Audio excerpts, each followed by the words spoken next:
let me introduce Jana to you. Jana comes to us from her company, The Right Brain. And she has over 30 years of research and insight experience. And it's so important in an industry like ours to be able to look at the space in a holistic, independent manner. So this morning, we're going to present to you 3 different lenses. First, marketers. Second, sentiment from creators. And new for 2015, our first look at the message of how consumers are receiving sponsored social. So when we started this back 5 years ago, it was really an in-house study that we did to informally understand the space. Since then, we've innovated and we identified that bringing in a third party to take a closer look outside of the purview of IZEA was extraordinarily important.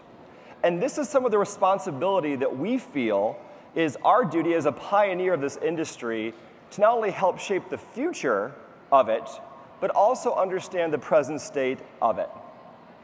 So that has resulted in these 2 very interesting bodies of work.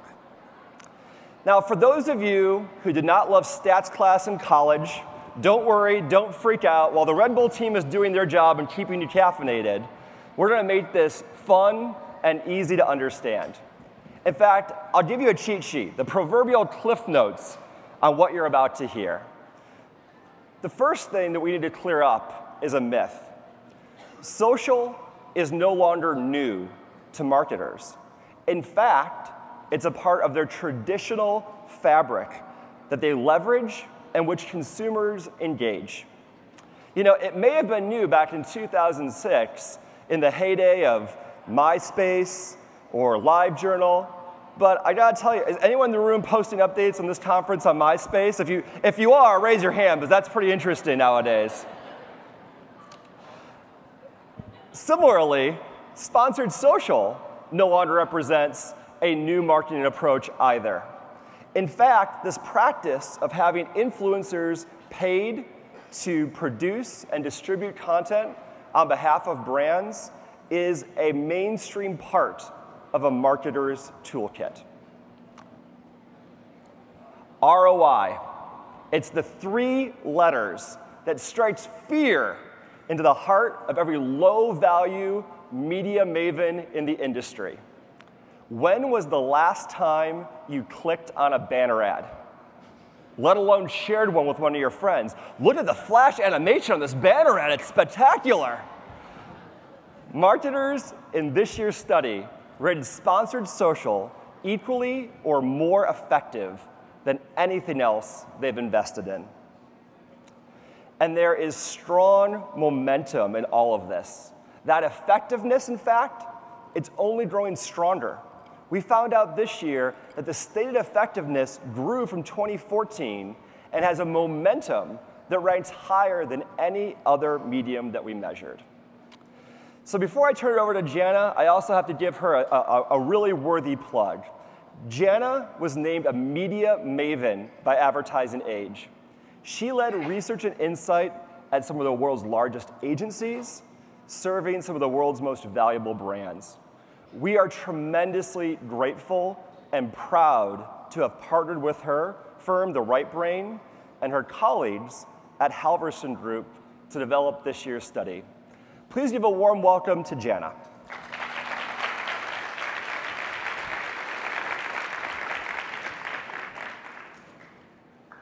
Good morning, everybody.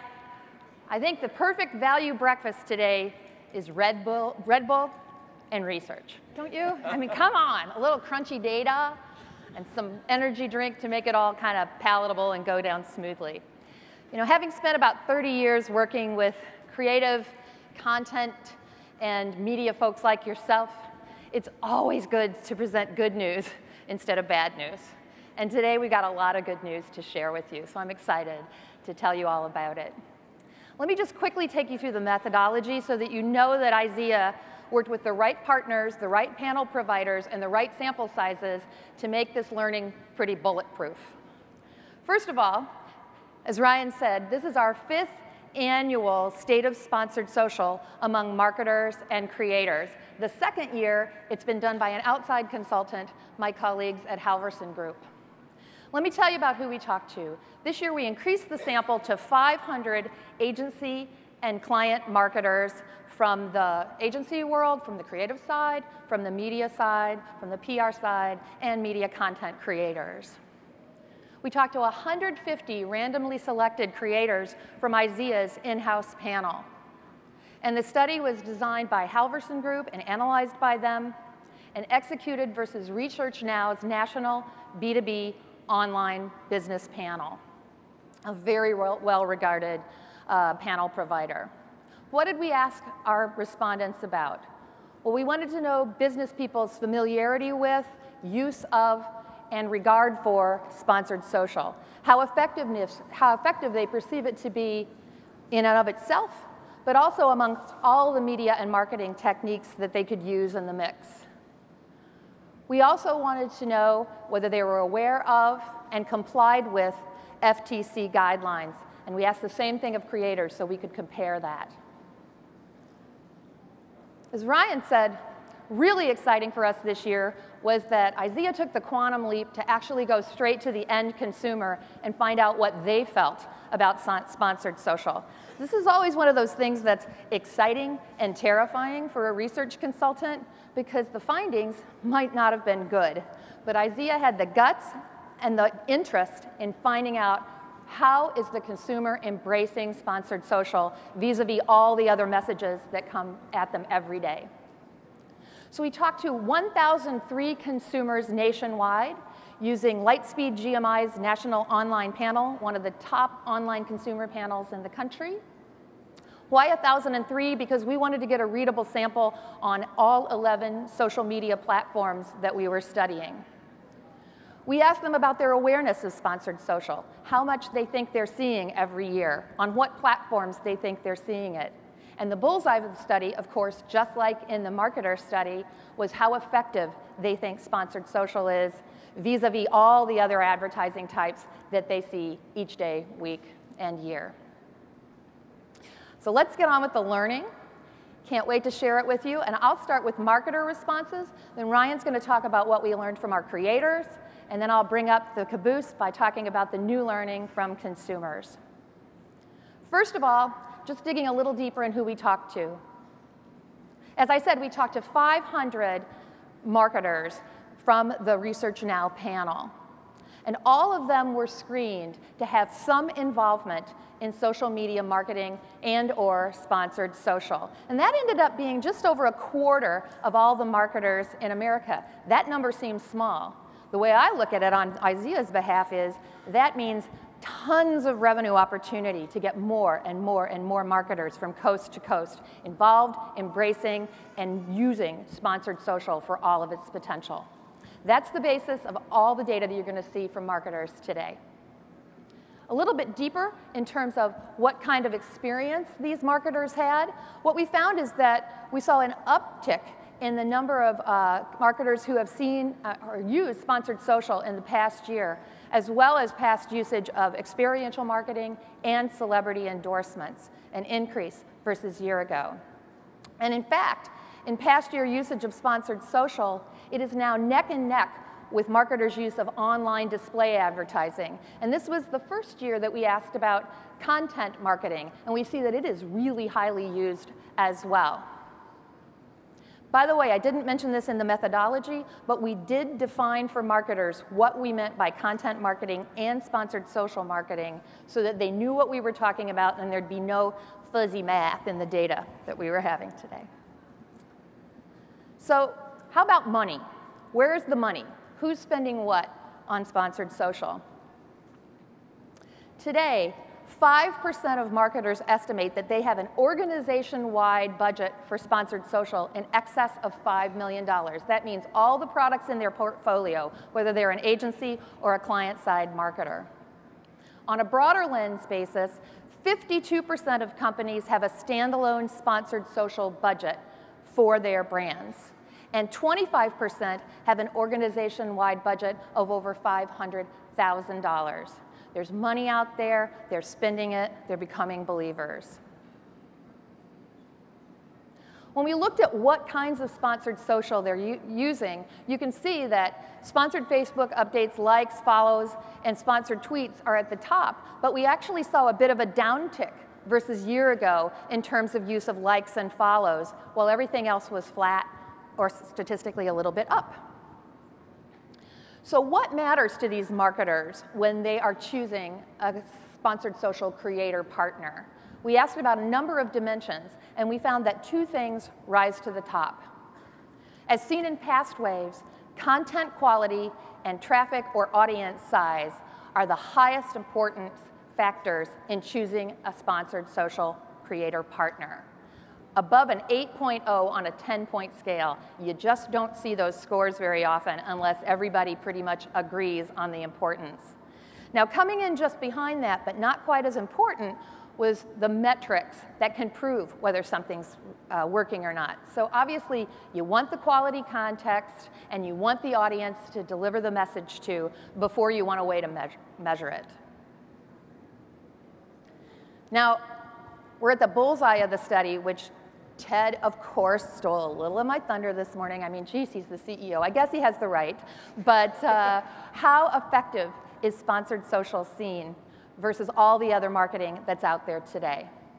Well, for the second year in a row, sponsored social is regarded as more effective than many, many traditional marketing approaches. You can see it's right up there with content marketing and experiential marketing, over a 7.0 out of 10. Very high ratings for marketing effectiveness in terms of how sponsored social is perceived as an effective marketing tool.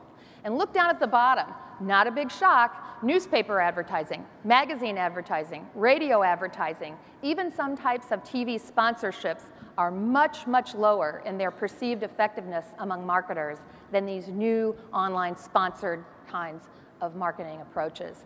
Great news. I also want to make a little note about celebrity endorsements. You may be scratching your head about that. It actually took a bit of a downtick this year versus a year ago, and we looked at what might have caused that. Well, guess what? The study was fielded in July, right when the Jared scandal came out, and we think that it just reminded everybody, oh gosh, there's a downside to celebrity endorsements. Our expectation is next year that will probably bounce back a little, provided nobody does any bad stuff that's a big celebrity endorser. So how effective is sponsored social viewed and the rest of these marketing approaches versus a year ago? We call that effectiveness momentum.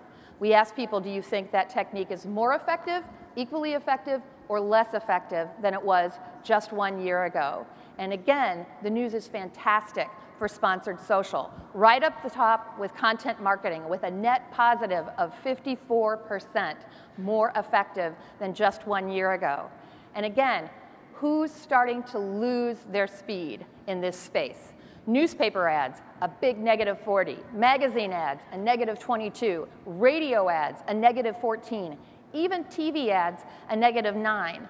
Not because they can't be effective, but because more and more people can avoid them if they want to. Again, great momentum and great absolute effectiveness ratings.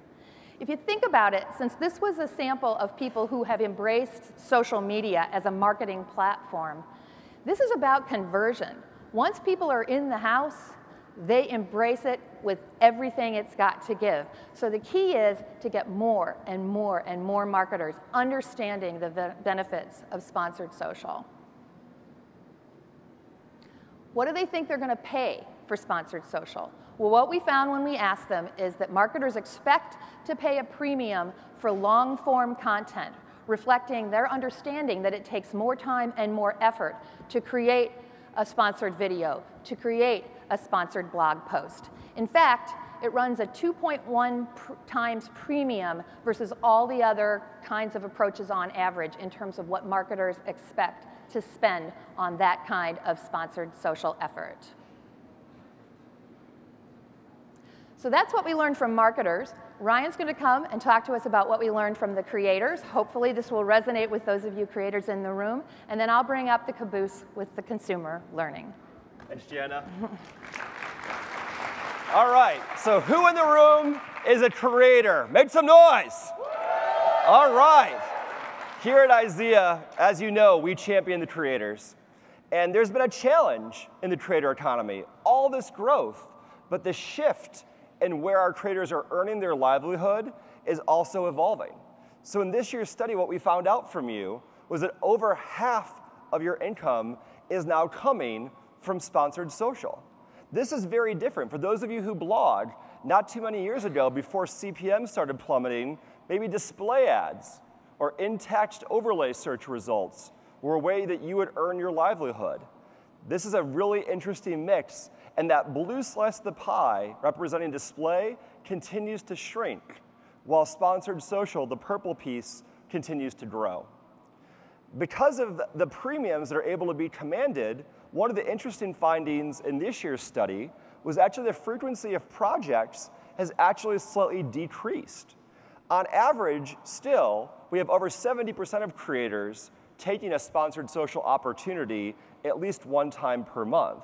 And the reason we believe that is because you can command a higher premium for an engaged audience.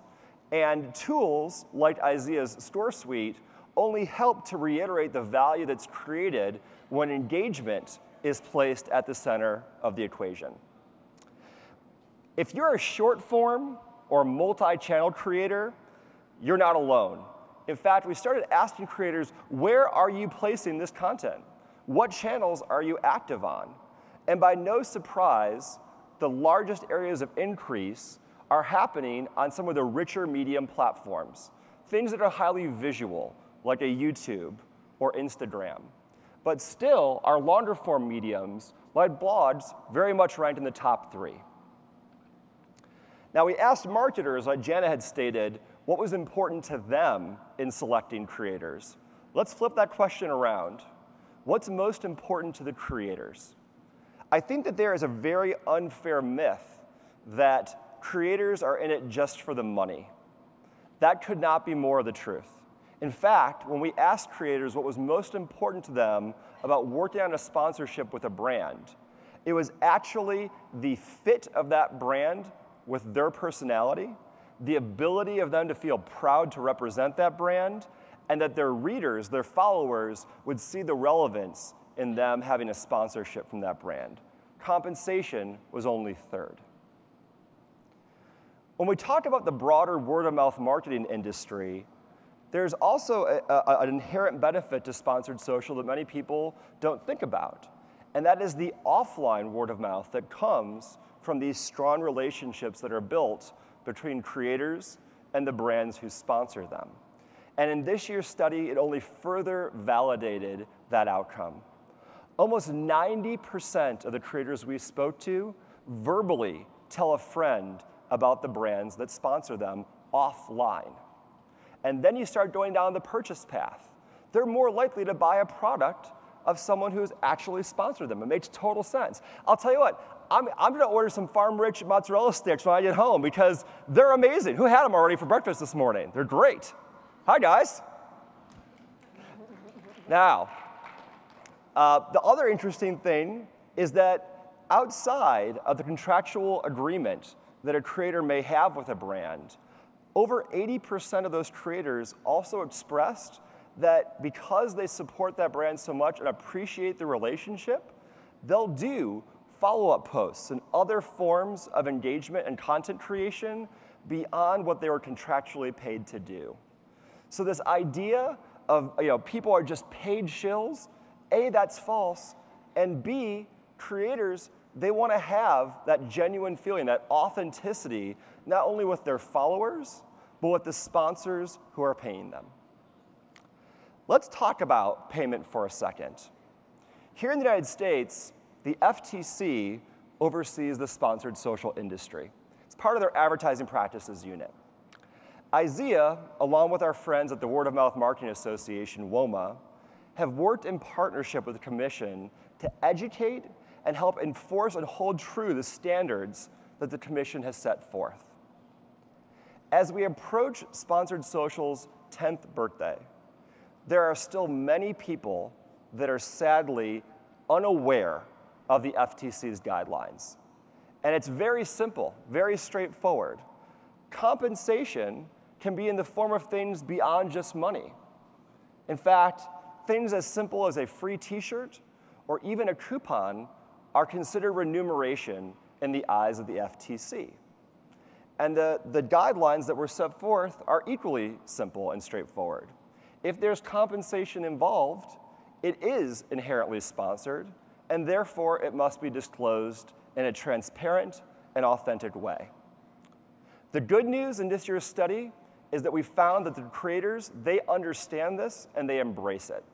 In fact, 4 in 5 of the creators that we spoke to were at least familiar with these guidelines and aware of them as it related to how they embraced sponsorships. And that was an increase over 2014. Their marketing side counterparts, not so much. 2 in 3 marketers were either not familiar or not aware of these guidelines whatsoever. This chart illustrates the broader industry concern, the disconnect between creators trying to do the right thing and marketers just not being educated enough. It's not necessarily that someone is trying to do something and deceive individuals. It's just many times we need to do a better job as the industry leader to help educate and inform the industry around us. We must do better at this. With creators aware of what to do, it's actually how they do it that is most important. With the majority of those creators that we sampled this year properly disclosing right in the post. But other creators, they want to be extra careful. In those cases, they'll actually create an entire disclosure policy, perhaps, on their blog or in a listed paragraph on their YouTube channel, making sure that they know that the relationships that they're working on are authentic and disclosed. The latest learning is all about consumers, and it's a really exciting time. So I'm going to turn it back over to Jana to help explain this year's study and how we looked at how consumers are utilizing sponsored social and engaging with it. Jana? This is so exciting. Had to hydrate to share this exciting stuff. So as we said, this is the first time that IZEA has ever put its toe in the water to find out what consumers are feeling about sponsored social within the marketing and advertising space. A big risk, hopefully a big payoff. The day the data came in and we took a sneak peek and looked down at the effectiveness ratings was a very good day. It was kind of scary, but it was a great day, and you'll see why. So let's first talk about who we talked to in this study. We started out with an online panel of adults 18 to 70 nationwide from Lightspeed GMI. We then decided that we only wanted to talk to people who spent at least 15 hours per month online outside of email. Now you're probably sitting there going, you mean there's anybody in the universe that spends 1 to 14 hours online per month? Yes, there are. It's actually 29% of all the people 18 to 70. As you can imagine, they tend to skew a little older, but not as much as in the old days. So we cut out those people that were light users of online, and then we focused on people who had used social media in the past month, and that is 67% of all people online between age 18 and 70. And we were thrilled this week when Pew Research came out with a study that had that exact same number, because now we know we've got some pretty bulletproof data here, and it aligns right with one of the best in research. And of course, because we're studying sponsored social, we wanted to talk to consumers who had a consciousness of sponsored social. And we found out that of that 100%, 36% said, yes, I've seen a sponsored social message the way you've defined it in this survey in the past year. And that became the base for our survey and all the data that you're going to see from here on out. So what are these past month consumers looking at in social media? What platforms or apps are they tuning into, if you will? Well, we found that their level of usage of the 11 platforms we studied kind of breaks into 4 broad tiers. At the very top are, not surprisingly, the virtually ubiquitous players, YouTube and Facebook, which almost everybody that qualified for this study went to at least sometime. Now, this chart looks a lot like the skyline of Chicago, where I'm from. Basically, it's telling you on the top bar, yearly penetration, the next one is monthly penetration, the next one is weekly penetration, and the next one is daily penetration or usage of the platform. And the ubiquitous ones, almost everybody uses sometime. Coming in a close second are 3, blogs, Twitter, and Pinterest, that over 7 out of 10 people use weekly. Next in line are some more specialty players: Instagram, LinkedIn, Tumblr, and Snapchat, that just under about 3 out of 10 use weekly or a little bit more. And finally, the more specialty players, which are Vine and Periscope.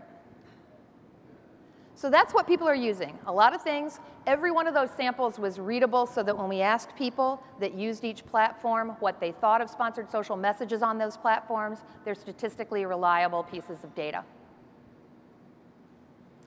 We then asked consumers, well, what's the balance of people you follow or whose content you read or see on each of those platforms? Are they really famous, kind of famous, or just regular folk or friends of mine? Because we thought it would be interesting to see what the balance is there. It was very interesting, and things kind of broke into 3 tiers. The famous skewed, whether really famous or kind of famous, included YouTube, Vine, Twitter, and Instagram. I'm sorry, and Periscope, I apologize. They skewed heavily. Over 60% of the people followed are famous. In tier 2, kind of a almost 50-50, 60-40 balance was Facebook, Instagram, Tumblr, and blogs through WordPress.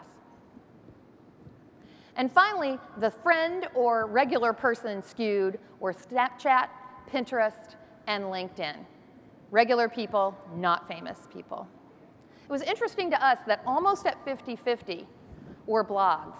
Half famous, half just regular people or friends that I knew. Very interesting.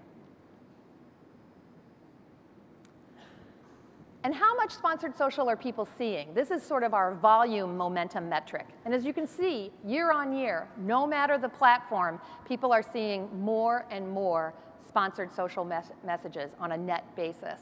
And it won't be surprising to anybody, the more dominant platforms are where they're seeing more and more messages: Facebook, YouTube, Twitter, Instagram. But everybody's seeing more every place. So they're seeing more. Sometimes an abundance of advertising means I don't like it, I don't think it's effective, it doesn't work for me. But fortunately, that's not what we found this year in our consumer study. In fact, just the opposite.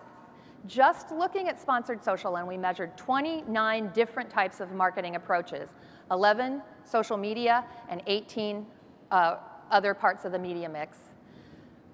Every one of the social media platforms was rated a 7.0 or higher and a 50% or higher top 3 box rating in terms of effectiveness of sponsored social messages.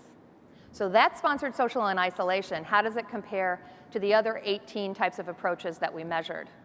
Well, only one came in as effective as the sponsored social platforms in consumers' minds, and that was TV commercials, which lays right in the middle of the pack.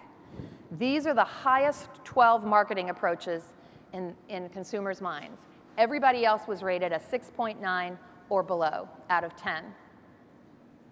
So here's how it all shakes out. And you can see down at the bottom, we've got print and radio. And up at the top, we've got social and TV commercials. You may scratch your head and say, wait a minute, I thought TV commercials were dying. The part that's dying is that consumers can choose what TV commercials they watch. But for the ones they choose to watch, they're still extremely effective. But they're right up there with sponsored social. So that was the total samples ratings. We were anticipating what the industry might say to us. Sure, sure, sure. You asked everybody to rate that, and that's not fair because it's not apples to apples. So we said, OK, what if we just took people who are currently using the individual media and compared the ratings of effectiveness for those media to sponsored social? So first we had to find out, well, what media is our consumer sample using? And here you can see from social media, which we knew by definition, it's what got them into the study, everybody's using, all the way down to magazines, which about 2/3 of the people are still using at least a little bit. We pulled out each of those samples and looked at their ratings of messages in that medium. And guess what we found? Even with that apples to apples, fair comparison, the same pattern. even among looking just at users of each individual medium's ratings, sponsored social and TV commercials were still the top rated. What changed was the rank order of messaging underneath sponsored social and TV shifted around. Print media ads, both newspaper and magazine, went up among people who still use those media. Radio ads went up among people who still use those media. But banner ads, people that use online search, people that use the internet, actually went down and became the lowest ranking of all the media we measured, 29 different platforms in terms of overall effectiveness. So now we know that it's seen as effective. We tried to say, well, hey, consumers, what makes it more effective versus less? We learned from the marketers that it's content quality and a big audience. But what do consumers think? So we developed a battery of 16 different dimensions across 5 subject areas. How popular the content creator was, how big of an audience, how famous they were, whether they come across as having expertise, whether they're credible, whether they're somebody I respect and admire, how long they've been in this business. Do they seem to have actual product experience? Do they provide detail about what they're posting about? Does that product or service seem to fit with their content? And finally, how overall do they use sponsored social in their created content? Is most of the stuff they do a sponsored post, only some of it? Do they disclose whether it's sponsored or not in their post? We had consumers rate all of these on that same 10-point scale, and here's what we learned. Real product experience and a sense of creator credibility, expertise, and therefore consumer respect were the top-rated factors in driving the effectiveness of sponsored social. Not important, but certainly less important, was how famous they were and the size of their audience in consumers' minds. So it's very important to know it's not if you're famous, it's not if you have a boatload of people, it's about how I feel about you. And this is really true no matter what marketing platform you look at, but it's also true with sponsored social, and a really important thing for us all to remember. Now, with a sample of 1,003 consumers, we can look at this data a million different ways, and we have been doing that with IZEA to look at it through opinion leaders versus non-opinion leaders, geography. But I wanted to share with you a couple of interesting subsample breaks that we looked at, gender and age. In terms of gender, we found across the board that males actually have a higher penetration of almost all the social media platforms except the 2 most dominant, YouTube and Facebook. And that may be a surprise to you. What we also saw, though, is that once I start visiting a social media platform, women visit more often than men. So a higher percentage of men visit across the board, but women visit more often than men. We also found kind of a sociological finding that across the board, men rate all 29 marketing tactics as more effective than women do. And our guess is that women, even though it's the 21st century, are more socialized to be the responsible consumers in their household. And therefore, mom and dad teach you, let the buyer beware. Be skeptical of all those marketing manipulative messages. So across the board, no matter what you're looking at, men rate everything as more effective than women do. But when it comes to sponsored social, in terms of the rank order, sponsored social and TV commercials are still at the top of the effectiveness ratings for both women and for men. What about age? Also very interesting findings. First of all, we found that social media usage peaks for most platforms age 30 to 39. It's just a reflection that social media is coming to its own and it's aging up as it becomes a more mainstream form of the media mix. We also found that perceived marketing effectiveness ratings also peak between age 30 and 39. Why might that be? Well, if you're 30 to 39, and I've been there too, you know that that is the life stage where life is the most time stressed. Most people are having families or getting married or partnering up or buying houses or buying cars. They have multiple things to take care of. Their careers are really, really getting into high gear. And they need, we think, the help that great trusted marketing messages provide. And that's why we think effectiveness ratings have kind of a bell curve of effectiveness, peaking at 30 to 39. But no matter the age group, whether 18 or 70, we still saw that same pattern, that sponsored social, along with TV commercials, were regarded as the highest effectiveness kinds of marketing approaches. But there's a little bit of a watch out. We did find consistently that young people 18 to 24 are across the board the most skeptical of any kind of marketing message, and sponsored social is no exception. So we've got to earn their trust. We've got to earn credibility with them. They may have time to be more skeptical. It may be cool to be more skeptical. And the key will be, as we repeat these studies year after year in the future, to see if they become less skeptical as they move into those older, more time-stressed age groups. So that's our top line learning. There's so much more in the full report. I'm going to hand it back to Ryan to bring us home. Thanks, Jana. Thank you. So as you can see, between the technological innovations that Ted announced before us, combined with this very unique, first time ever third-party research, we believe that IZEA has the most holistic viewpoint on the sponsored social industry available today. But let's recap what we saw and understand exactly what were the key bullets. So first of all, from the marketer perspective, even though sponsored social draws from budgets still, like media and PR and shopper, agnostically, now over half of marketers have that standalone budget, with the budget size in the high end more than doubling since 2014. And marketers have been rewarded for making those investments, rating sponsored social as one of the most effective aspects of their marketing mix. But the thing that we also dwell on is the fact that marketers still need education on this space, and in some cases desperately, specifically on the matters of disclosure and the FTC guidelines. On the creator side, snackable and shareable reigns supreme. And that's where the investments are going, to where the creators are creating the most. And where display ads once helped fuel the livelihood and compensate bloggers and YouTubers, sponsored social is now the preeminent source of their income in 2015. And the most important thing, marketers who are out in the audience, listen up. Opportunities that are aligned to creators' actual passions and what they can authentically support are the most important thing to them. And those new creator profiles in IZEAX, we believe, is one approach to help understand that in the planning process. On the consumer side, it's pretty simple.